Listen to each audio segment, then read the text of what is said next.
Hospitality Meets is brought to you by RotaCloud, the simple workforce management software for hospitality teams. RotaCloud lets you create and share rotas, record attendance, and manage your team's annual leave, all in less time than it takes to make a brew. It can also make life easier for your staff, allowing them to check their rotas, request holiday, and even pick up extra shifts, all through the RotaCloud mobile app. Start your 30-day free trial today by visiting rotacloud.com/Phil and find out how much easier managing your team can be. Welcome to Hospitality Meets with me, Phil Street, where each week we take a light-hearted look into the stories and individuals that make up the wonderful world of hospitality. Today's guest is Dawn Lister, Sales Director UK for B&B Hotels. Coming up on today's show, Dawn delivers terrible news for Phil. And as Revenue keep telling me, hope is not a strategy. Phil prepares Dawn for a bombshell. This will make you probably rich. And Dawn recounts a particularly hairy story. The plumber that was fixing the leak on the first floor toilets has done something, and now the boiler's about to explode. All that and so much more as I chat through Dawn's epic journey so far. Dawn has some brilliant lessons in sales here, as well as some hilarious anecdotes. So please don't forget to hit that subscribe button and give us a like and a share wherever you can. Enjoy. And a massive Hospitality Meets welcome to, and I'm just going to set this up in a way that you'll probably kill me for, but a chat that I'm super excited to be having based around some of the stories you put in your form. But welcome to the show, Dawn Lister. Thank you very much, Phil, for having me on today. You're very, very welcome. Yes, I don't think I have so much excitement for this chat based on some of the stories, which we will get to in the fullness of discussion. But I hope I've not unsettled you by setting the bar at a high level for everybody who's now listening. No, not at all. But I just hope your listeners aren't disappointed by such an intro. Well, that remains to be seen. Let's see what happens. But anyway, yes, just tell the world who you are and what it is that you actually do. Okay, so I'm Dawn and I lead sales in hotels. I've been working in hotel sales now for over 20 years. I started out at Moat House when it was Moat House as actually as a meetings and events operations coordinator. I was there about 6 months before they realised that I bruised really easily. B, I wasn't very good at lifting tables, so actually I required a porter to sort of come around with me at the same time to set up the meeting rooms. And I chatted too much at the coffee breaks with the customers. So they quickly moved me into the meetings and events coordinator role. I then moved into Ramada Jarvis in the same capacity and sort of worked my way up in the sales and revenue areas. And now I lead the UK B&B Hotels group as a sales director, having had stints along the way at Jury's Inns as on property sales, national account managers, regional sales manager, and worked at Premier Inn prior to this as the head of direct B2B sales. Yeah, so, well, I mean, a lot to unpack in that. That's not the end of it. We're not leaving it there for sure. And today you are in one of your hotels. So just tell us a little bit about B&B and kind of the type of offer that you actually have. It's a good test for you, actually, in sales, isn't it? It is indeed. Let's see whether my sales pitch is any good. So yes, today I'm in the B&B Hotel in Birmingham City Centre, where the sun is shining for a change. It's amazing. It is, and it's only the 18th of March, so, hopefully we're in for a good summer. But B&B Hotels, I'm sure most of your listeners probably hadn't heard of B&B until they've listened to your podcast right now, because in all honesty, neither had I until I started interviewing for the role. But B&B Hotels have been around for over 35 years. Started out in Brest. We have over 900 hotels across 19 countries worldwide. Exactly. Nobody's heard them. So we're owned and backed by Goldman Sachs, and we really specialise in the budget economy marketplace. We've got 7 hotels at the moment here in the UK. We are very proud of our offering in the UK. We've spent the past 12 months refurbishing the hotels, so they're now all at the level of product that we want to offer, which, as I say, is that budget mid-economy scale.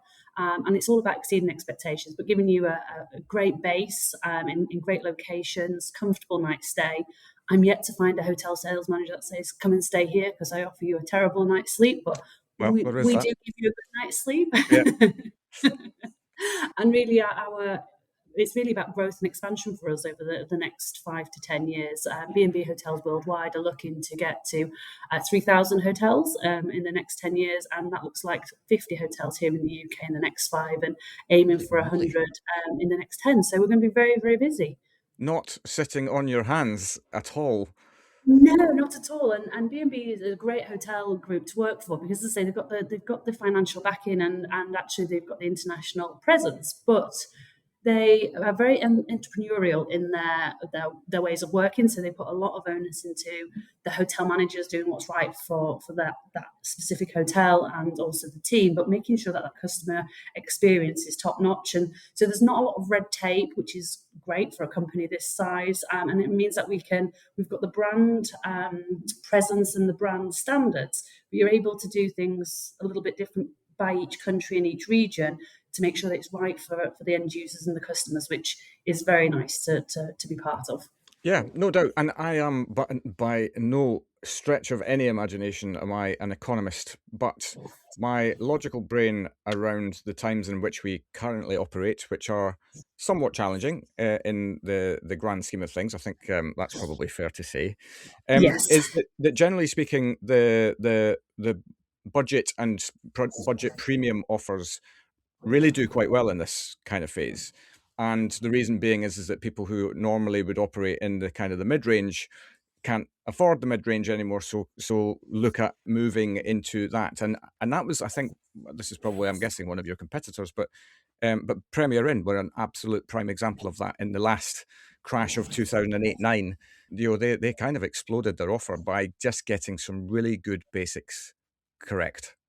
And absolutely inconsistency, and I certainly saw that during the financial crash. I was actually working for Jury's Inns at the time, and that was when we very much were positioned at that 3-star city centre mid-economy brand, and we saw the big global corporates really start moving from what was always, oh, you had to be a 4-star hotel, to moving towards that, then saying, well, actually we want a good quality 3-star hotel because we don't have the budgets to be able to pay the 4-star prices. So, and that saw a real shift during that financial crash, and we I don't think it ever really went back. I mean, you'll always have people that are led by the loyalty points. They are the devil incarnation for not only hoteliers and salespeople such as me trying to sell against them, but also generally for travel managers too, because people will always go where the points allow them to have those family holidays abroad or to fly business class. But actually, they move more away from that and started really taking control of those travel programs to make sure they met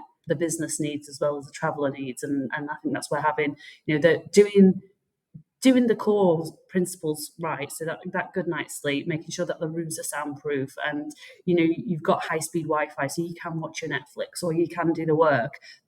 Doing that right is what's important, as opposed to harps playing and perhaps concierge opening the door for you as well. And it kind of leads into one of the B&B taglines, which is everything you need and nothing you don't, to make sure that we're Nice. the right fit for you. Yeah. The harps playing. I mean, that's a cracking visual thing has just been put into my head around arriving at a hotel and literally walking in the door and the harpist starts playing because I have arrived. Yes, exactly. Yeah, indeed, as it should The be, drums and to be fair. trumpets, exactly. No, and do you know what? I had a realization there just as you were talking. You're the first salesperson I've had on the show, and I don't Well, even I'm know honoured. how that's happened. Not that you're here, but how it's taken me this long to have a chat with somebody from the world of sales, because one, people from the world of sales are generally quite chatty, and two, that is kind of my background as well. So that's a bit weird. But anyway, Well, there we are. As I say, honoured to be here, but I guess you are the first, and being the host and all the most important person as well. oh, bless. Yeah, you can come again for sure.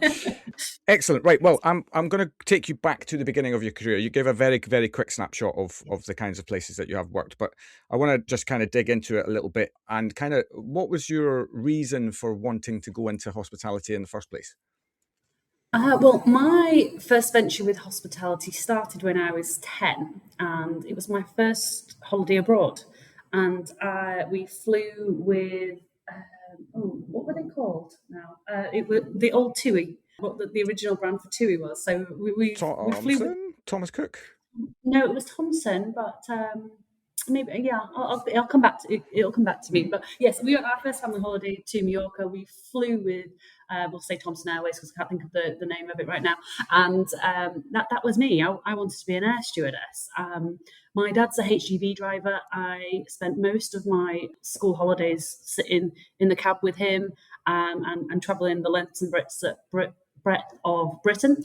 And I've always loved traveling. And so then when I realised actually I could travel by plane and look at all the places that I could go to, that was it. I wrote off to That all have of the big sunshine. airlines. Well, yeah, I kind of at 10 years old I thought that we were gonna just go on holiday every time we got on the plane for work. But I did write off to all of the airlines, and I had brochures and for each one what you needed, what age I could enter into their training academies, and the heights and the weights as it were back then, and everything you needed to know. And so I did travel and tourism at college, when you could do such a thing, because nowadays it's discouraged, of course, which we will get onto, I'm sure. Let's not get into that. And actually, I did a placement at my local hotel for the week, and I worked on reception, and I worked in the restaurant, and I worked in housekeeping. Ended up modelling somehow in their during their photo shoot that they were having done as well, and that was it. That was me moving out of being an air stewardess and more into, okay, I actually want to work in hotels. And I applied and had a place offered to me at Leeds University for event management. But I decided to have a gap year during that time, and as I say, I got a job with Moat House, as it were, in York, and I started as a conference and banqueting operations coordinator, and that would involve setting up the meeting rooms. Worked with a lovely lady, Lynn, during the day to serve the teas and coffees and the lunches, and to clear down the rooms and reset them. Short-lived because, as I say, A, I bruise, and B, I'm terribly weak when it comes to upper body strength. So they moved me into the events office, where that really sort of started the love of sales and customer service as well, and seeing these big events come to life, and helping as part of that journey, give advice around the setups, what they were trying to achieve from those meetings, VIPs for what we should put into bedrooms, who should get the upgrades, and all of that great stuff. And it came time for me to accept my place and go to university. And I realised, but I'm doing the job that I would do after I've been to university. So this doesn't seem to What do make I sense need to it me. for? Why am I going to university and going to get into thousands of pounds worth of debt? So Yep. I didn't take my place, and I continued my education in actual employment, and continued to work with the formidable Kathy Heaton, who during my training, she sat alongside me to listen into my calls.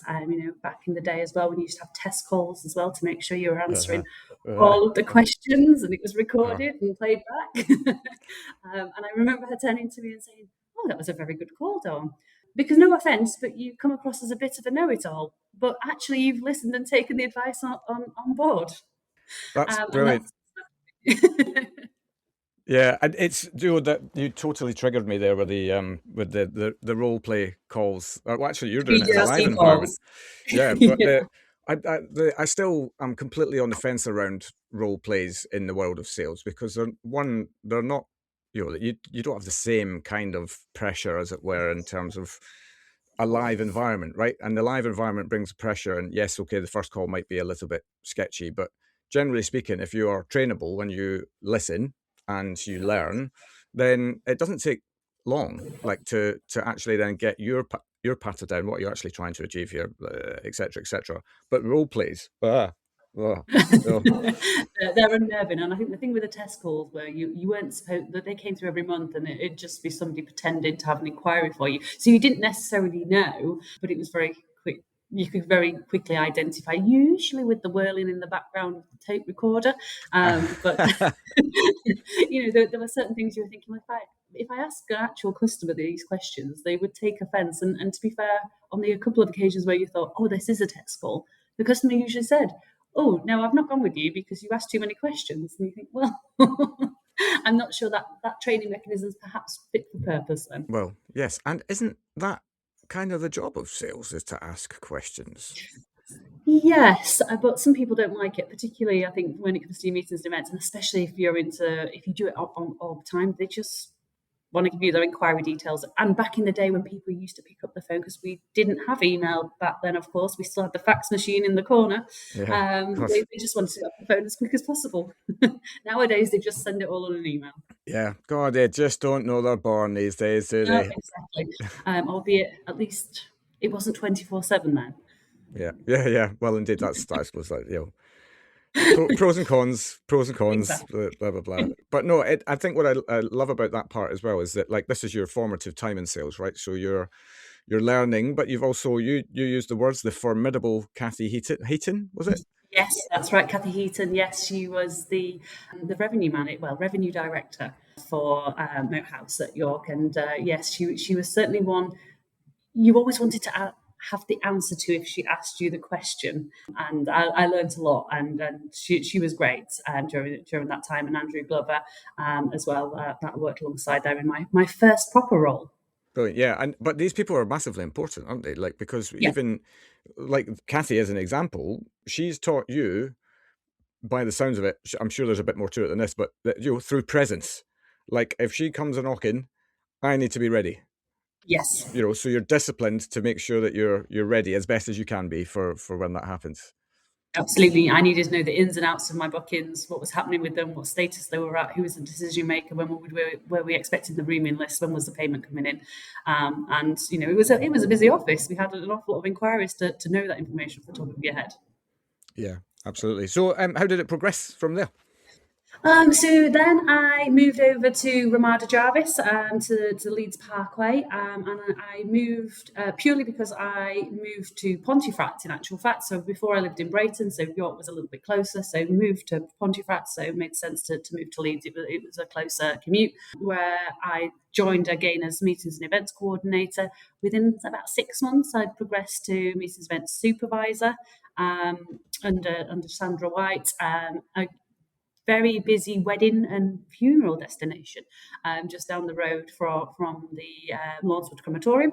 And then I became the revenue manager, interestingly enough, for that hotel, and slowly took over 2 other properties as well, which was really interesting. And I think it's really important, and has certainly shaped my career as a sales person, because as salespeople, we just like to fill rooms and meeting space, and the revenue manager doesn't want you to fill space. They want nice high rates, and they want length of stay, and they want them to book months in advance as well. So I think that really helped shape my career, so that I now look at it as is this a good piece of business, as opposed to, is it a bum in a bed?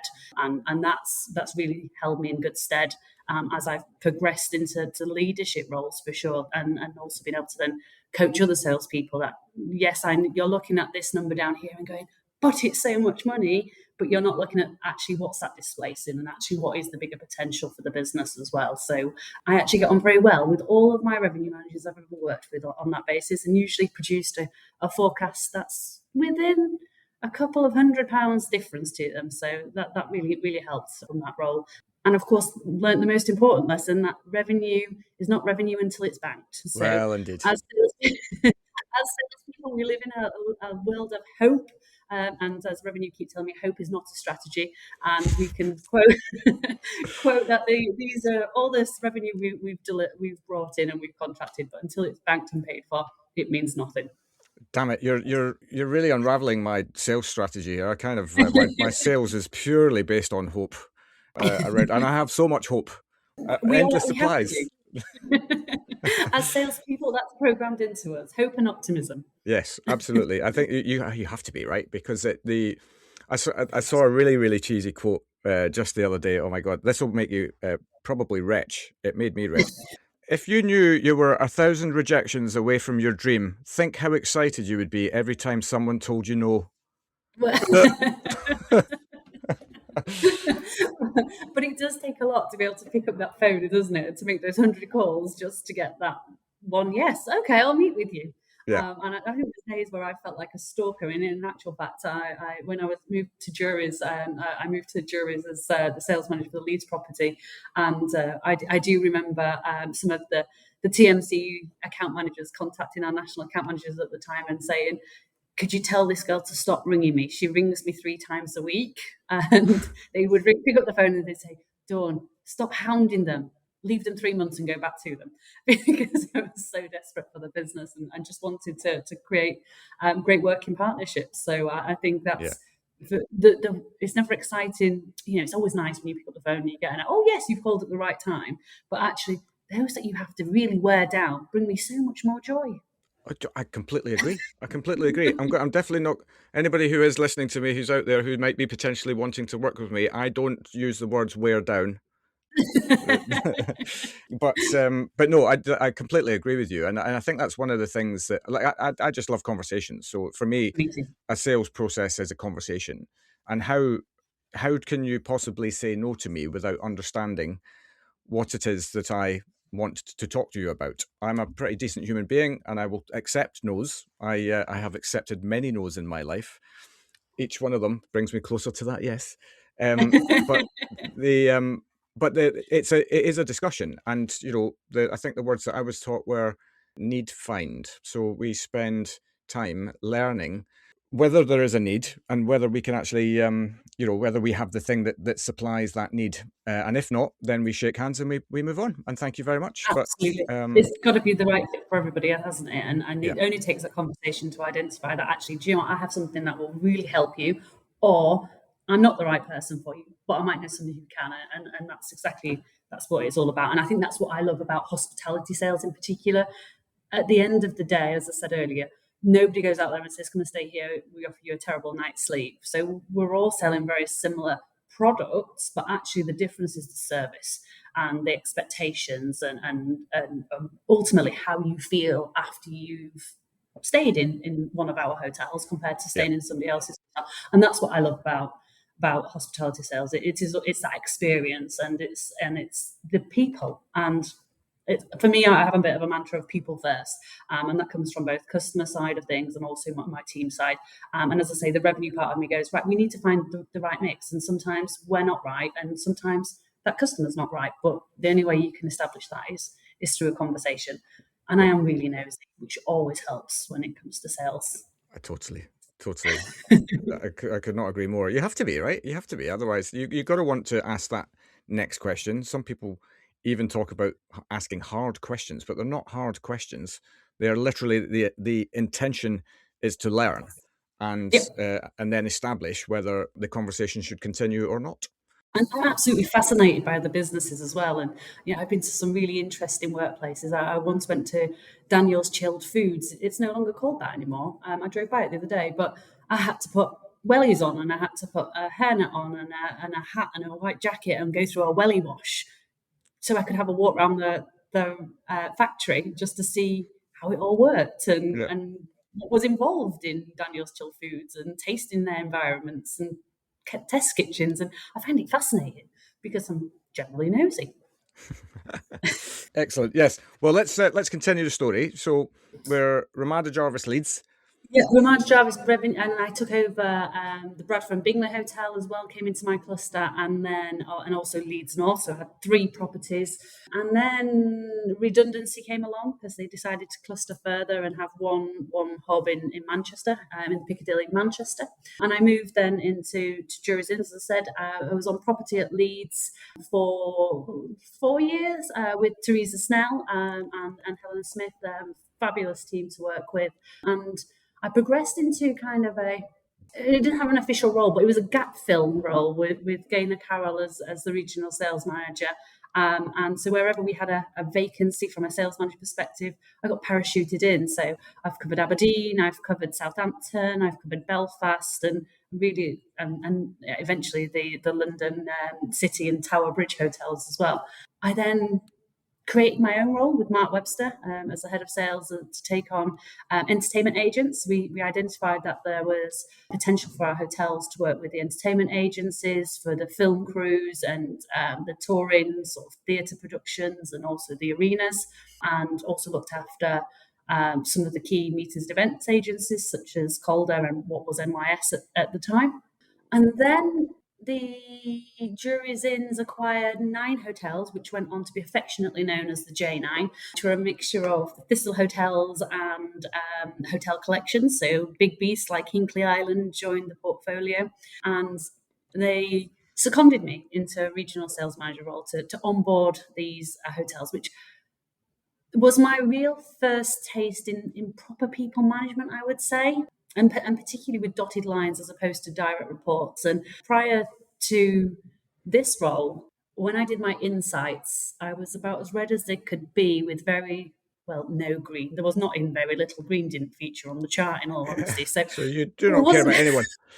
no, at the time, yeah, no, it was all about let's get the revenue in and how do we move this over. So I did think, I'm not sure how this is going to pan out, but actually absolutely loved it. I worked with a great team, Barry Rowland and Leslie Morgan, as she was then. She's now Divers.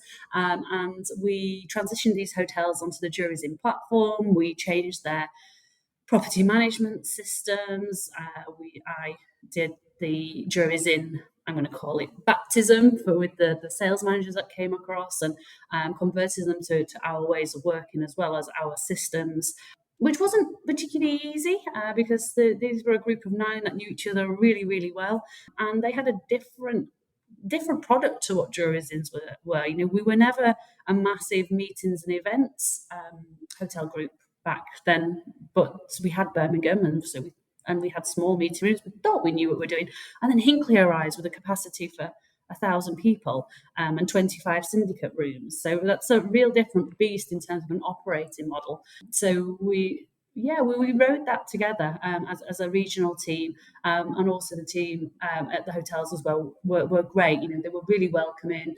They challenged us in our thought process, which is it is so important.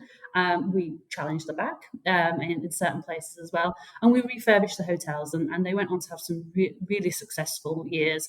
And then that secondment became a permanent role with regional sales, and that sort of continued on for a good 6 years in that regional capacity. Jury's Inns were acquired by Leonardo Hotels, and then there became the L6, another affectionate abbreviation there, where there were 6 Leonardos operating, which then got amalgamated into our territory to again make them successful, but to keep the Leonardo name, which brought with its own challenges of needing to establish Leonardo in the UK. So they were my hotels and my responsibility. So needed to drum up a bit of a marketing campaign. So we put together an IHA-LD marketing campaign to just bring awareness to who Leonardo were in the UK. And then COVID hit. 5-star hospitality means having the right people in the right place at the right time, and that's exactly where RotaCloud can help. RotaCloud is the online platform that makes planning rotas, recording attendance, and managing annual leave easy. Its simple, drag-and-drop interface lets you create and share rotas with your team in minutes, while our built-in budgeting tools mean you'll know exactly how much you're spending on staffing before sending the rota out.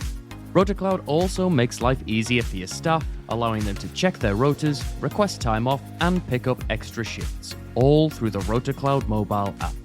Start your 30-day free trial today by visiting rotacloud.com/Phil and find out how much easier managing your team can be. And redundancy came again, unfortunately. And I was really lucky that the role came up with Premier Inn. So I moved over to Premier Inn then in the head of direct B2B sales there, working for David Cooney, Simon Jones, and also Alison Britton, who it was great to have. That was my first female CEO, which was really empowering and great to see sort of the potential and opportunities out there, because it tends to be very male dominated. And when I first started out in hotel sales, I noticed it was very female sales managers, and as time's gone on, that's really changed on its head, and I don't know whether that's now the age that I'm at, so that there's more people have dropped out of the workplace and can't, women can't commit to doing the overnight fam trips and the long hours of traveling due to family commitments, or whether it's just been that whole change in perception that actually hospitality sales isn't a girl's career at all. So we've seen a lot more male in these higher ranks, but definitely within the hotels that I'd worked for previously, they were all male CEOs, and generally up until Teresa, were all male GMs as well to work with. So really, it was really great to see Teresa in that general manager capacity, and then also then to have Alison steering the ship at Premier Inn. So that was an interesting time to join Premier Inn because, of course, like everybody else, they'd had to do a mass restructure to really adapt to the working ways of after COVID. So Premier Inn, prior to me joining, had a really expansive sales team with field sales managers, as well as inbound sales and outbound sales, and a real complex model. And they really cut that back to having a small indirect team led by Aidan Walsh, who looked after the TMCs. And of course, that time as well was before Premier Inn paid commission. So this was something new that they'd really evaluated, that they needed to start paying commission and to really start working really as a hotel group. Before that, they stood very independent and very alone in this is who we are, and if you want to do business with us, then great. Whereas they started to adapt to actually what was needed by the TMC community, and Aidan really led the charge on that one. And I took ownership of the direct business. So I had a team of 8 sales managers looking after our direct corporates, utilising the Business Booker platform and the business account payment product as well, and also groups. Groups is one of those that nobody quite understands where groups sit. Is this a revenue generation? Is it sales? Is it customer service? So groups have been pinged around left, right, and centre for a long time. So Claire Tucker finally found a home with me, and I said, no, we'll take groups and move groups forward and the ways of working. So in total, there was then a further 20 from the group side as we grew, and then also the business support team, which are the support team that Vicky Peters leads, and they do a fantastic job to really support the business booker customers and the business account customers with any technical issues or challenges or any queries that they have as well. So in total, across the sort of the 3 departments, I ended up with just shy of 40 direct reports, well, not direct reports, but 40 people working under me with 11 direct reports at one stage. So really busy time there, and it was great to see, we turned things on its head in terms of the ways of working, really upskilled the team there in terms of what account management looks like, and also to adapt to people don't want the in-face meetings, they want to do it over Teams, but how do we still make sure we're developing those relationships, because that is the key anchor, and how do we make sure that people are aware of our product updates, and how do we continue to build on the business booker product to make sure it meets customers' needs. So we went on a real evolution, and we saw some great growth from a revenue perspective. We actually, within the first 2 years of me working for Premier Inn, doubled the revenue that they did prior to COVID via the business booker channel. So actually, a mixture of pent-up demand and just making sure we were working during that COVID time and really positioning ourselves right as a brand, and also the product, and having the right team behind us as well. So there was a great 4.5 years there in terms of developing that product and that customer journey, and really upskilling the team. And then, unfortunately, again, redundancy struck this time last year, and as they restructured the commercial centre there in Luton, and I was very fortunate to join Chris Broderick, who I worked with back in the day at Jurors in Leeds, when we were both on property, and then again a bit later on in a regional capacity to take on the UK sales director role here at B&B, where my remit is very much around establishing the sales structure, establishing the ways of working, and establishing the brand as well. So we have a huge mountain to climb, but we have nothing but endless opportunities out there for us as well, which is really exciting, and it means I can really draw upon that experience in the past, but also we can go after and do it how we want to do it, which is really great as well, without sort of the confinements of we've either tried this before or that's not how we do it, which is one of my favourite sayings ever, not along with it is what it is. Yes, I had that written down actually, and I was very clear with myself, do not say it is what it is. Exactly. No, I mean, look, it's a very, there's a couple of things that stood out for me in that section that you've just kind of described. One, the quantity of people that you've positively shouted out to around their impact on you, like, it's so essential, isn't it? I mean, you cannot climb. Well, maybe you can climb on your own, but I'd certainly be a very lonely place, I think, without the help of others.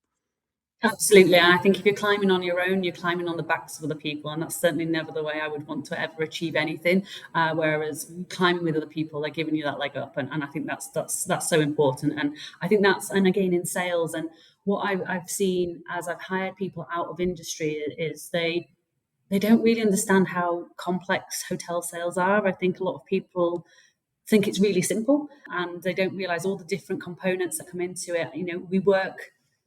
I work with all manner of different industries. So it's learning the niches about those industries which make those tick as well. And it's understanding that we're not selling pens and paper. And just because somebody said, "Oh yes, I'll take that," doesn't mean to say it's going to materialize tomorrow. That getting the yes is the first part of the journey. You really then have to start activating the accounts, and you've got to get all the way through that hierarchy to the stayer and the booker, and that you can't do that alone. And I think that then means you really need to foster those internal relationships, and it's all about teamwork. So it certainly doesn't work in my experience nor my opinion to then start trying to pit sales managers against each other, because that's not the hospitality way, and it doesn't work, because it's all about relationships, starting from those customer relationships, team relationships, interdepartment relationships, and industry relationships. So definitely always helping hand up, not standing on somebody's back to get there. I was taught very early on in my career a wonderful, wonderful saying. I'm going to try and get it right, or at least get somewhere near it, which was, if you want to climb the career ladder, the first thing you do is you hold it for others to climb. And you then have a tendency to be able to climb up with everyone. And it's just I just think it's a nicer way to behave. Absolutely. But also within that, you just sparked something around a deep-rooted belief. It doesn't make me right, but this is just my belief around sales. You talked about competitiveness among sales teams, and in actual fact, I've also seen this kind of firsthand. Like a little bit of competition if it's friendly, is absolutely fine. If it becomes a little bit cutthroat, then people are going to be selling for the wrong reasons. That's my take on it. And having been in recruitment sales before, I've been in environments whereby that classic ring the bell. Yes. Oh God, maybe I shouldn't have invited you on. You've triggered me so much on this. You'll need therapy afterwards. Indeed. And that's, and I remember having these battles internally with companies that I've worked for before around the fact that when you like, I do believe in some framework in which you're kind of working towards achieving. But if it's rigid and you either hit that or you're out kind of mentality, then people will do what they need to hit that. And that is not necessarily always aligned with actually the outcome in which the organization wants. And that's, I think, in sales, that's something that I think is one is misconstrued by the world, that they just think that all sales teams do that, and that everybody in sales is the devil incarnate. As you and I will attest to, not all sales teams are made equally, and you cannot. It's much like when I got asked the question once. Somebody said, "So this was when I was working in recruitment. So what's worse, a recruitment consultant or an estate agent?" And I thought, well, great. There's the reputation that the world has straight really away. is, And all you can do is you can't control the performance of others. You can only control the performance of yourself and the team in which you are the figurehead for. Absolutely. And beyond that, like, yes, have a little bit of competition, but make it about, I don't know, a theatre ticket or something, rather than this will release £10,000 of bonus or whatever. But in any case, that's my rant over. No, absolutely. No, I agree wholeheartedly. And as you say, it breeds the wrong behaviour. And it comes back to what I said at the beginning there. Revenue is only revenue when it's banked. And then all of a sudden, like you said before, we're selling a product to somebody that it doesn't fit, it's not right for, so that you can say, I've secured £1 million, but that £1 million never comes off because it's not the right product. They're not the right customer for us, and they can't get in. So actually, it creates a toxic environment and a bad culture in my view and opinion, but also it creates false economies, because you're creating busy fools as opposed to actually really going for the pieces of business that are really going to make a difference to your business, but that will actually grow into long-term partnerships, which is what it's all about, and that repeat customer value. Yeah, totally. Yes, right. Well, It's an amazing story so far, by the way. You've obviously got more chapters to write yet in the like, but I cannot let you leave without discussing a trip to Norway. Oh yes, so this is one of my many. See, as a salesperson, particularly a national account manager, your car suddenly becomes your desk. Or certainly back before COVID. So I used to have my boot was full of giveaways, and I had endless pairs of black high heeled shoes generally thrown in the back seats as well. And we used to travel. So I went to Norway with Glenn Bannerman, and we were going to an American Express exhibition, and off I trundles to Norway, with euros in my pocket, because for some strange reason I was off to Europe and therefore they took euros. So that was not a currency that was required. And I had to go to the bank then to actually get Norwegian krones for the taxi to get to the hotel, because of course as well back then, and now I feel ancient when I talk about things like this, but back then credit cards weren't widely accepted in taxi companies and in all bars and restaurants, of course, either. Cash was king back then. Yeah, So God, yeah. I definitely I remember it too. I'll be drawing my pension before much longer, it feels. And then I got to the hotel and then realised, I didn't have a plug adapter with me either. So I've come really well prepared. So, hairdryer and straighteners, well, what was going to happen there? So I had to go and buy one of those. And then it got to the actual first morning of the event, and I put my shoes on, and I'm thinking, these shoes are really uncomfortable. Well, it turns out I took two left shoes of the same, because I had multiple pairs of shoes. I had two left shoes with me, which I then had to stand in for 2 days, for 8 hours God. plus straight, wearing two left shoes. And there's no wonder it felt a bit odd. But it wasn't the first time. I've stood in presentations at Arrange My before with thinking, why does one leg feel longer than the other? And it's because I'm wearing two different shoes, because I just grabbed them out the back of the car where they're all there and shoved them on and run off because I'm inevitably late, or I need to be somewhere. And yeah, never bothered to actually look down, just grab a pair of shoes out the back, which actually were two different shoes. So yes, I stood in two left shoes for 2 8-hour days. By God. I've only ever done socks. The old getting dressed in the dark thing and rushing. Yep. I've done that before. Never with shoes. But then I suppose, blokes are stereotypically carry less shoes, perhaps, shall we say? But socks are now a fashionable thing as well, so you can claim it's fashion. Well, indeed. That's not the end of shoe stories. I don't think I've ever had somebody on the show who's had quite so many shoe escapades than you. There was another story that you had in there around a boiler and stilettos. There, which sounds like that would be like an Agatha Christie novel, wouldn't it? Like Miss Marple and the boiler and the stilettos. Yes, absolutely. Yes, that was a fun day, and it's always one when in those interview questions when they say, "So, can you tell me about a time where you worked well under pressure?" But this one instantly comes back to mind. So, I was working at the Jury's in Leeds on property sales, and we just had a refurbishment. The hotel, fantastic. I was working to win a £1 million annual contract as well. So, I'd arranged for the decision maker to come and have a show around that day. She was coming for lunch, super excited, dressed to impress, really, really going to wow this lady to death with my new product. And the maintenance manager came downstairs. The hotel manager was on holiday at this point as well. He was off sunning himself in Tenerife, I do believe. And there was no deputy for some reason, which left me as the sales manager and Helen Smith as the revenue manager, as the most senior managers on site. So he came down to us, the maintenance manager, and said, the plumber that was fixing the leak on the first floor toilets has done something, and now the boiler's about to explode. I said, what do you mean the boiler's about to explode? He said, it's sucking in and it's pushing out, and it's sucking in and it's pushing out, and we can't do anything about it. It's about to explode, and I don't know what to do. And I was like, well, we looked at each other, the sales and revenue manager, going, we don't know what to do either. And this is up on the 10th floor as well, is the boiler. And I was like, well, I really don't know what to suggest. Perhaps call somebody. So off he goes, and he comes back and he said, it's no good and it's going to explode. And with that, it exploded, and there was gallons of water rushing all the way through the hotel. It came through the office. I had to ring my appointment and say, I'm really sorry.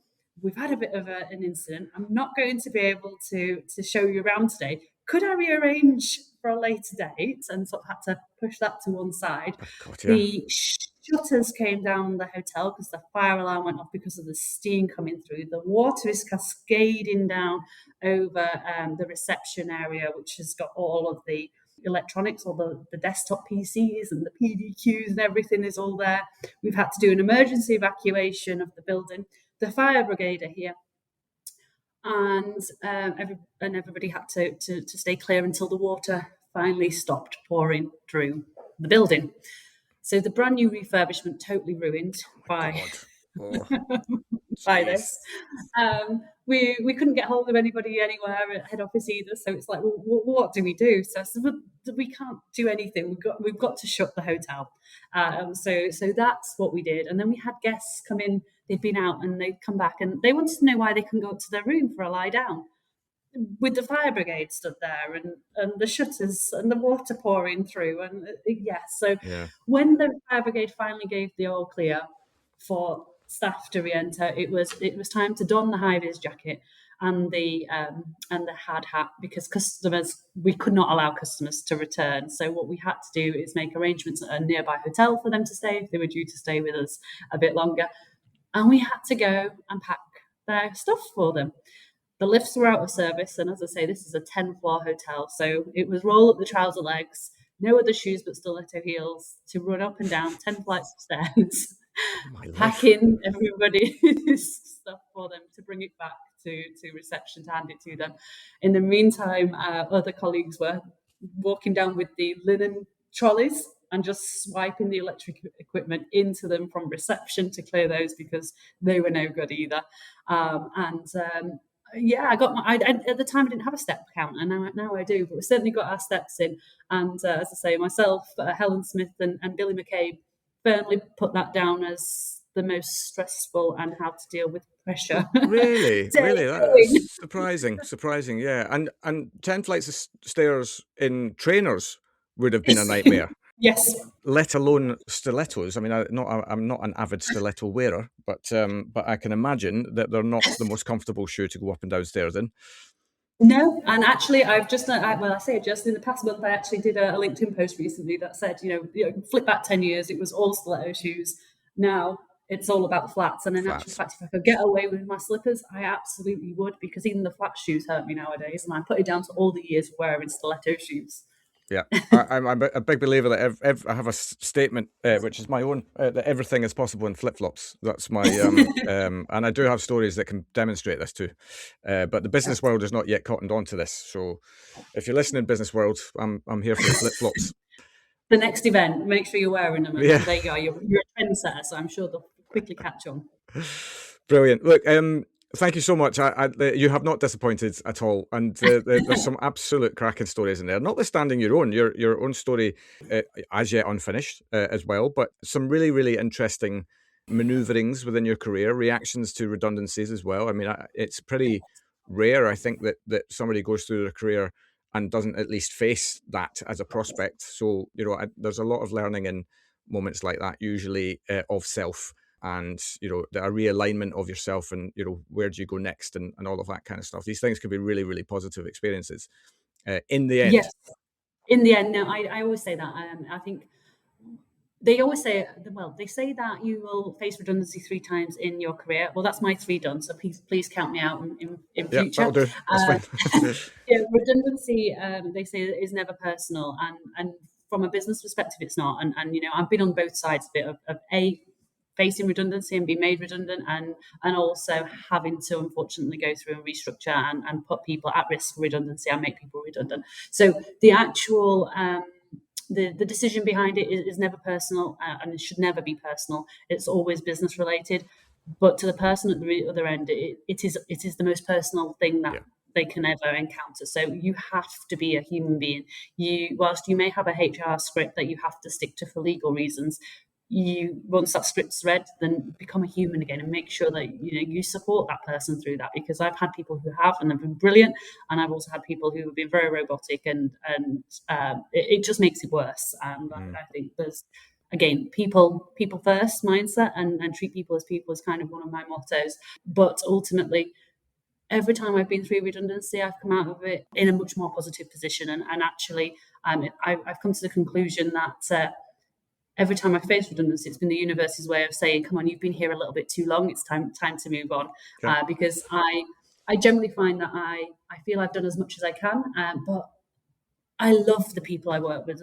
And if I didn't love the people I worked with, I would never stay in positions as long as I have done. And they're always the piece that keep me there for sure. So I think it's the universe's way of kicking me out of my comfort zone and finding the next challenge for me. So if anybody is going through redundancy, what I would say is, keep positive thinking. There is something out there for you, and it will likely be a blessing in disguise. Yeah. And I would echo that. I've only been made redundant once. Oh God, what does my future have in store for me? But no, I completely agree. I mean, that one time that I was made redundant was actually the best thing for me. Yeah. So much changed because of that, and without that, I don't know. Life might have been a little bit too easy for too long, and I could have had I would have had a very different story. So yeah, massive power, and it's usually the beginning, not the end. Exactly. It's just often hard to see that beginning at the time. So just keep the perspective and keep going. Absolutely. Brilliant. Dawn, thank you so much. I really enjoyed this, and I wish you guys all the very best in what sounds like an unbelievable time to be with the organisation. Fantastic future ahead. It sounds really exciting, and you look like you found your place. You're beaming every time I see you on anything that you do in public. So yeah, wish you all the very best with the next phase of your journey there. Thank you so much, Bill. And as I say, thank you for having me on. And I will share with you as we continue to grow and see what's next in my story. So, but thank you very much, and thank you if anyone is still listening. Brilliant. I'm sure they are. Fantastic. Thanks, Dawn. Cheers. Thanks. Bye-bye. And there we have it. Dawn showcasing a cracking journey into and upwards in sales with some brilliant stories and lessons throughout. A massive thanks to her for making the time for the show. We will, of course, be back next week with another awesome journey from hospitality, so have yourselves a cracking week, and I'll see you then.